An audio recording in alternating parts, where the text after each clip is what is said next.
विषय को लेकर आज हमारे बीच में उपस्थित हुए हैं। मैं निवेदन करता हूं आदरणीय बहन बबीता जी से।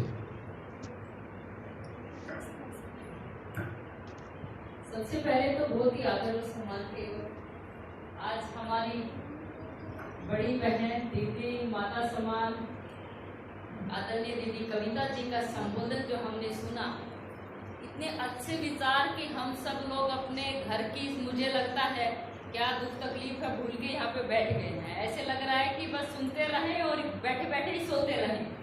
तो इतने सुंदर उनके विचार की मन को शांति देने वाले विचार उनके हमें सुनने को मिले, ये हमारे लिए बड़े सौभाग्य का दिन है।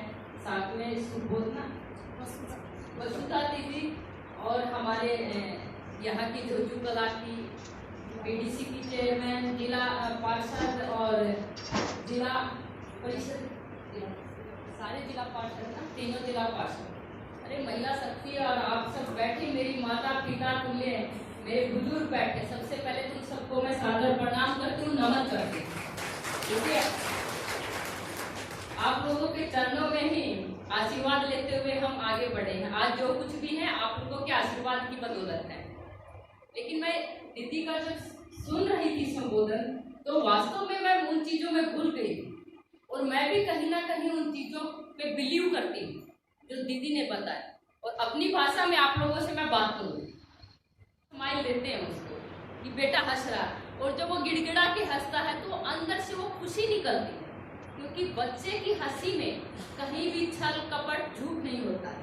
इसलिए हम लोग उनके हंसी के साथ आकर्षित हो जाते हैं और हम भी अपना छल कपट और वो सब भूल के उनके साथ मुस्कुराने लगते हैं। आज के दिन असली खुशी जो है, असली हंसी जो है, वो बच्चे के चेहरे पे, और हमें वही हंसी अपने जीवन में उतारना है। ठीक कह रही है? अपना जीवन में हमें वही हंसी लानी कि जब हम मुस्कुराए तो सब लोग सामने बैठे, वो सब लोग हमारे साथ मुस्कुराए। उस हंसी के अंदर झूठ नहीं होना चाहिए, उसके अंदर कपट नहीं होना चाहिए कि बाहर से तो हंस रहे, हाँ भैया हाँ, और अंदर से मन ही मन गाली दे रहे, इसका तो नाश हो जाए। ऐसी हंसी नहीं हंसनी हमें हंसी के साथ दुआएं देनी है कि भैया ये गाली दे रहा हमें, ठीक है, इसका कर्म है, इसका फल है, लेकिन तू भी आबाद रहे, खुश रहे, परिवार सुख रहे, ऐसी हमें दुआ देनी है। तो हम जो दूसरों को देते हैं वही हमारे पास आता है। जैसे दीदी ने कहा कि जब आटा गूंथते हैं, खाना में किचन में खाना बनाते हैं, घर में अगर औरत दुखी है ना, वो घर कभी सुखी हो ही नहीं सकती, उस घर में कभी बरकत हो ही नहीं सकती। मैं लिख के देती हूँ। और जिस घर की औरत सुखी है, जिस घर की औरत खुशहाल है, वो घर स्वर्ग के समान है। क्योंकि मैं भी आज किसी की बहू हूँ, किसी की बेटी हूँ और एक बच्चे की माँ भी हूँ। तो आज मैं सारा चीजें आप लोगों ने जो किया है जीवन में, आज मैं बेहतर तरीके से समझ सकती हूँ। इसलिए मैं आप लोगों के साथ ये चीजें शेयर कर रही हूँ। और कई बार क्या होता है कि खुशी हमारे अंदर होती है, हमारे हाथ में होती है, लेकिन हम लोग लेना नहीं चाहते, क्योंकि हमें पता ही नहीं है कि खुशी का मतलब क्या है। हम लोग सोचते हैं घर में भर के पैसा आ जाए, इतना पैसा आ जाए, पैसे से शायद खुशी हम ले आए। कभी नहीं होता। कभी आपने देखा, कोरोना के दौरान देखा होगा, कितने लोगों के पास पैसे थे, जीवन नहीं बचा पाए। क्यों नहीं बचा पाए? क्योंकि पैसे से कभी भी जीवन नहीं बचाया जाता, कभी खुशी नहीं खरीदी जा सकती। अगर कोई पैसे से खुशी खरीद सकता तो मुझे लगता है कि बड़े बड़े व्यापारी और बड़े बड़े उद्योगपति जो लोग हैं, वो सबसे ज्यादा खुश होते हैं। और बहुत ऐसे लोग हैं जो झोपड़ी के अंदर रहते हैं और बड़े खुश रहते हैं। तो खुशी का असली महत्व जो है वो हमारे अंदर है कि हम दूसरों के चेहरे पे कितनी समाई ला सकते हैं, दूसरों के कितने दुख तकलीफ दर्द हम मिटा सकते हैं, उनको किस तरह हम मुस्कुराना सिखा सकते हैं, वो असली खुशी। एक बार एक कहानी आप लोगों के साथ मैं शेयर करूंगी। एक बार एक माता पिता ने अपनी बेटी की शादी करने का सुविचार किया कि बेटी की शादी की तारीख रख दी, इस तारीख को मई में, अप्रैल में, जो भी तारीख रखी कि उस दिन मैं बेटी की शादी करूंगा। और अचानक से क्या हुआ कि जिस दिन बेटी की शादी थी उस दिन आंधी आ गया, तूफान आ गया और बारिश भी इतनी तेज आ गई। और मम्मी पूछ के जो माता पिता थे लड़की के, उन्होंने सोचा नहीं था कि उस दिन बारिश और आंधी भी आएगी। हे भगवान आज तो ये आंधी और तूफान रोक दे, बस किसी तरह रोक दे, बेटी की शादी है और बारात बिल्कुल दरवाजे पे आ गई है, कैसे खाना खिलाएंगे, कैसे बेटी को विदा करेंगे, वो टेंशन में। लेकिन वो ये भूल गए कि ये तो बारिश और तूफान रोकना तो हमारे हाथ में नहीं है। हमारे हाथ में क्या है, हमें उस पर विचार करना चाहिए।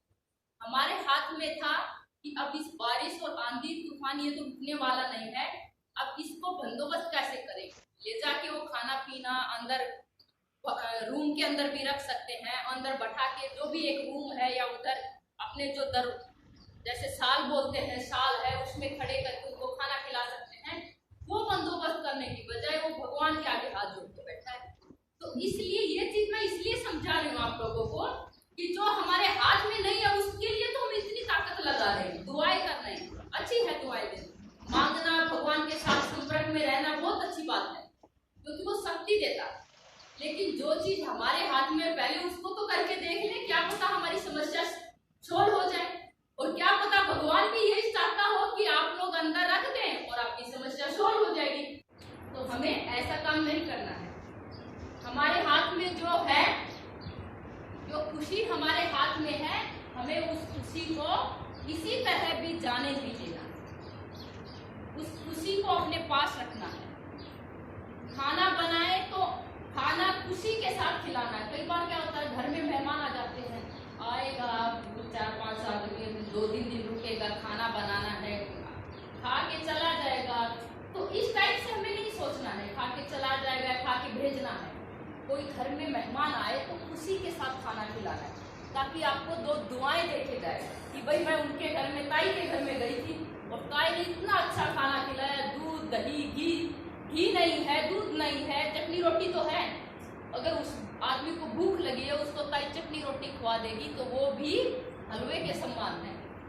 तो दिल से अगर खिलाओगे, चाहे वो चटनी रोटी हो, वो हलवा लगेगा, और अगर दिल से नहीं खिलाओगे तो हलवा दे दो, वो भी फीका लगेगा।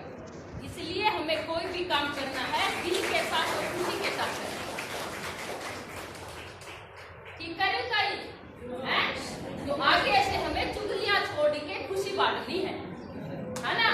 हम जाके बैठते हैं चबूतरे के ऊपर, शाम को बैठते हैं या घूमने जाते हैं, एक दूसरे की बहुओं की चुगलियां करते हैं कि मेरी बहुरियों का, मेरे बोले फलाने की बहू, तो बोले वह मानती है, बोले सुनती है कोने किसी की, बोले इसी बड़े घर की बहू आई है, बोले वाह तो इसके तो नखरे इतने हैं। कर लेंगे हम, उनको करके बना के खाना खिलाएंगे तो कहीं ना कहीं 1 दिन में, 2 दिन में, 4 दिन में उसको शर्म अपने आप आ जाएगी कि भाई इतनी उम्र होते हुए ये ताई खिला रही है, तो चलो एक आध मैं भी खिला, ठीक है ना। और कौन सी ताई की अपनी बहू की चुगली करे, मेरी बहू नवा ये चीज अच्छी होता है, अपनी बहुओं की है ना चुगली करने की बजाय आप बढ़ाई करना लगे, बहू अपने आप से देते ठीक है। तो बात विचार बदलने हैं, घर में खुशी शांति लानी अपने हाथ में है, अपनी खुशी अपने हाथ में और अपने घर के अंदर रखनी है।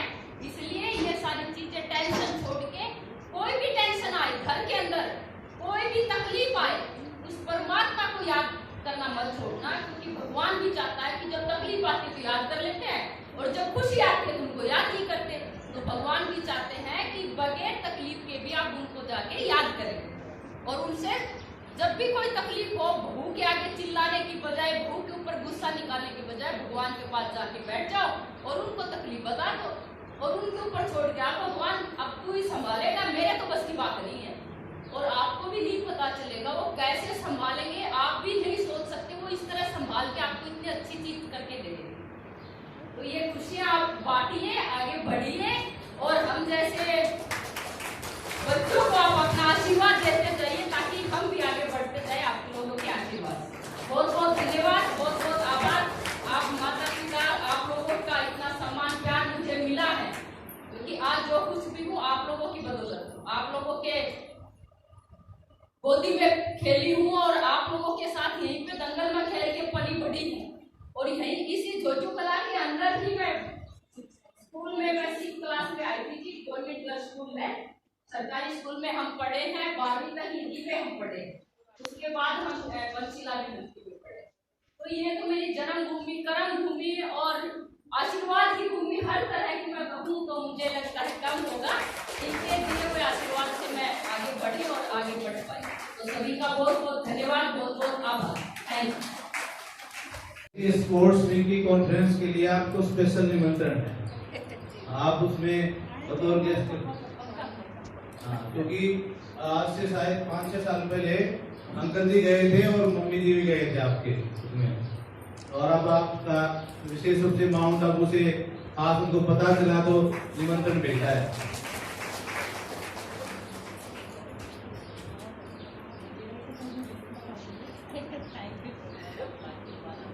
बाकी 2 मिनट देंगे तो इनका और सम्मान करें।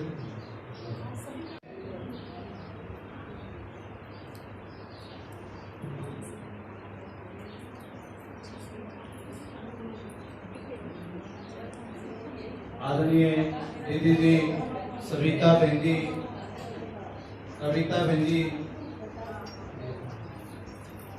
का स्वागत कर रहे हैं। इनका कविता है, 2 मिनट लगेंगे। यहाँ पे आ जाओ दीदी, आ जाओ।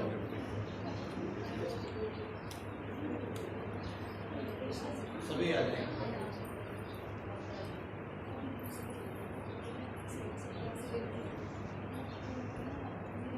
सभी एक ग्रुप में खड़े हो जाएंगे। यही खड़े हो जाएंगे।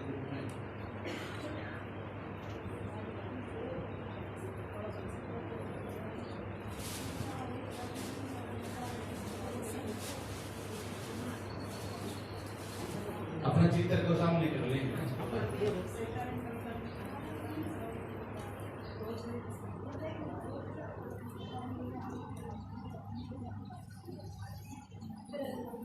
आज आप सभी ने बहुत सुंदर ये कार्यक्रम देखा और सुना। अभी अंत में शकुंतला माता जी एक बहुत सुंदर गीत गाएंगी। शकुंतला माता जी बैठी है यहाँ पर, पीछे बैठी थी, और लास्ट में वो गीत गाएंगे। आप गीत का